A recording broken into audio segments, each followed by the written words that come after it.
పవన్ కళ్యాణ్ గారు ప్రకటించిన సీట్లలో మాకే ఇబ్బంది లేదు, మీకెందుకు అడావుడి అని అడుగుతా ఉన్నా. బాధపడితే ఎవరు బాధపడాలి? మేము బాధపడాలి.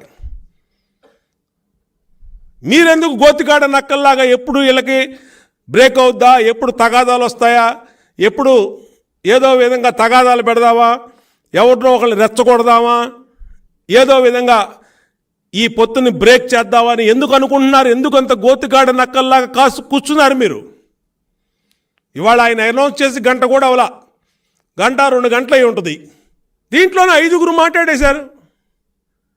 అసలు మీకెందుకండి మా పొత్తుల గురించి, మా సీట్ల గురించి మీకెందుకు అంటున్నా? వైసీపీ వాళ్ళకి మీరెవరు? ఆయన 2 కాకపోతే 4 ప్రకటిస్తారు, లేదా ఇంకోటి చేస్తారు. దానికి ఏదైనా ఉంటే మా అధినేత చంద్రబాబు నాయుడు గారు ఆయన మాట్లాడుకుంటారు. మీకెందుకు ఇవన్నీ? మీరు కాపు కులానికి మేలు చేసేవాళ్ళు అయితే కాపు రిజర్వేషన్ సాధించండి. చేత కాకపోతే నోరు మూసుకొని పొండి, ఎలాగో 70 రోజుల్లో పోతున్నామని హ్యాపీగా ఇంటికి వెళ్ళిపోతున్నామని మీ జగన్మోహన్ రెడ్డి చెప్పాడు కదా. అందరూ పెట్టేబేడ సర్దుకోండి. మాది ఒక పవిత్రమైన పొత్తు, మీది చీకట్లో పెట్టుకున్న మీ పొత్తుది. చీకట్లో మీరు అనేక పార్టీలతో పెట్టుకుంటున్నారు. కేసుల కోసం, స్వలాభం కోసం, అప్పుల కోసం, సిబిఐ ఎన్ఫోర్స్మెంట్ డైరెక్టర్ ఈడీ కేసుల కోసం, వివేకానంద రెడ్డి గారి హత్య కేసు కోసం మీరు పొత్తులు పెట్టుకుంటున్నారు. రాష్ట్రంలో చిన్న పిల్లలని చెప్తారు మీరు ఎవరితో చీకటి పొత్తు పెట్టుకుంటున్నారో.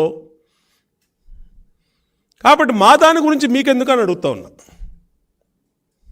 కాబట్టి మాకు ఒక స్పష్టమైనటువంటి అవగాహన ఉంది.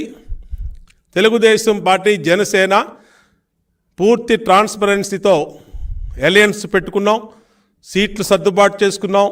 సీట్ల సర్దుబాటు కూడా మా అధ్యక్షులు, జనసేన అధ్యక్షులు పవన్ కళ్యాణ్ గారు చూసుకుంటున్నారు.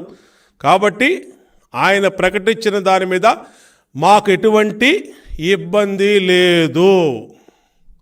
మేము మాట్లాడుకున్నటువంటి వాటిలో భాగంగానే ఆయన ప్రకటించారు. మాకేం అభ్యంతరం లేదు. కాబట్టి మీరు గోతిగాడ నక్కల్లాగా వైసీపీ ఈ కార్యక్రమాలు చేయొద్దని కూడా హెచ్చరిస్తా ఉన్నాం.